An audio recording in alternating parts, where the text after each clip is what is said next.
Tash, lajmi I mirë është që PDK-ja ka vendosur të propozoj një kandidat dhe kjo natyrisht që jep shpresë për garë interesante në javën e ardhshme, meqense kandidati I propozuar si konkluzion I mbledhjes së kryesisë së PDK-s do të jetë propozim partijak.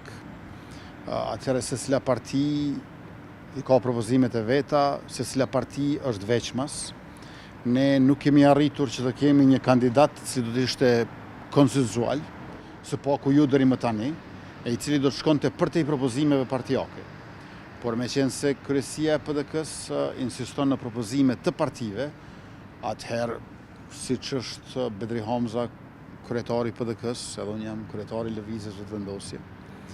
Natyrisht subjekte politike të ndara dhe konkurruese, rivale në skenën politike, por po e ritheksoj që është një njoftim I mirë që PDK-ja e ka diskutuar dhe e ka konstatuar që ajo si parti ka nevojë të ketë propozimin e saj.